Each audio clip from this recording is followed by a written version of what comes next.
जैसे कि 119 हल्का जो लाहौर का है NA 119, उससे हमने जो कंसर्न RO साहब हैं उनके पास इतराज़ात उठाए थे अपने मद्दे मुकाबल जो उम्मीदवार हैं मरियम नवाज शरीफ साहिबा।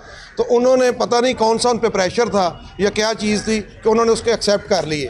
तो मैं अब उसके लिए हम जो है मेरी लीगल टीम, मेरे सीनियर कौंसल जो है, हमने इसके लिए अपील में आ गए हैं हम ये जो इलेक्शन का ट्रिब्यूनल है उसके पास। तो इंशाल्लाह ताला, क्योंकि उनके जो जितनी भी तजादात हैं, उनकी कंट्राडिक्शन है, उनके अपनी स्टेटमेंट्स जो है वो उठा के देख लें तो उनमें जो है वो कंट्राडिक्शन है। तो इंशाल्लाह ताला यहाँ से जो है ना वो इंशाल्लाह, क्योंकि 62-63 जो आइन का आर्टिकल है उस पर वो पूरा नहीं उतरती, तो इंशाल्लाह ताला वो जो है यहाँ से डिसक्वालीफाई होंगी। और जो बात है इसकी जो है अपना लीगल पोजीशन की, तो मेरे कौंसल है साथ अली जाफरी साहब, ये आपको जो है ना इस पर ब्रीफ करेंगे। जी, इसमें हमने जो मेन 3 ऑब्जेक्शन उठाए हैं, नंबर 1 ये कि जब उन्होंने 2023 में जब पहले इलेक्शन अनाउंस हुए थे, उन्होंने अपने नॉमिनेशन पेपर फाइल किए थे, उसमें जो उन्होंने अपने एसेट्स डिक्लेयर किए हैं, जो अभी उन्होंने किए हैं, उनमें डिफरेंस है। नंबर 2, उन्होंने 2023 में जो मार्च में अपने नॉमिनेशन पेपर फाइल किए थे, उसमें 4 डिपेंडेंट्स लिखे थे, एक उनके हस्बैंड, 2 उनकी बेटियाँ और एक उनका बेटा। जबकि जो अभी उन्होंने डॉक्यूमेंट फाइल किए उसमें सिर्फ एक डिपेंडेंट लिख रही हैं अपने हस्बैंड को, अपने बच्चों का नाम वो उसमें नहीं लिख रही। तो हमने ये सवाल रखा है सामने ऑनरेबल कोर्ट के कि क्या 7-8 महीनों में वो बच्चे सारे डिपेंडेंट हो गए हैं।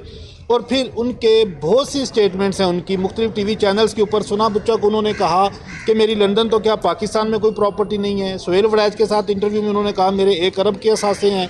फिर जो उनके भाई हैं हुसैन नवाज़, उन्होंने कहा कि जनाब जितनी भी प्रॉपर्टी है हमारी लंदन में उसकी बेनिफिशरी मरियम नवाज़ हैं। फिर एक एतराज़ हमने इसमें और उठाया है कि उन्होंने जो अपने नॉमिनेशन पेपर फाइल किए हैं उसमें उन्होंने कहा है कि जी मेरी पाकिस्तान से बाहर कोई जायदाद नहीं है, जबकि उनका सगा भाई कह रहा है कि उनकी जितनी भी प्रॉपर्टी बाहर है उसकी बेनिफिशरी ये हैं। बेशक डायरेक्ट इनके नाम उसकी ओनरशिप नहीं है, लेकिन इनडायरेक्ट ऑनर ये हैं। इनको ये तमाम स्टेटस अपना वहाँ पे क्लियर लिखना चाहिए था कि मैं बाहर ये प्रॉपर्टी है उसकी मैं बेनिफिशरी ऑनर हूँ, जो इन्होंने नहीं लिखा। ये कंसीलमेंट ऑफ फैक्ट्स है, कंसीलमेंट ऑफ एसेट्स है। और इंशाल्लाह मुझे बड़ी उम्मीद है ऑनरेबल हाई कोर्ट के जो ट्रिब्यूनल है कि इंशाल्लाह ये जो मरियम नवाज साहिबा हैं, ये 62 और 63 जो आर्टिकल का है आइन का, उसके ऊपर पूरा नहीं उतरती, ये सादक और अमीन नहीं है।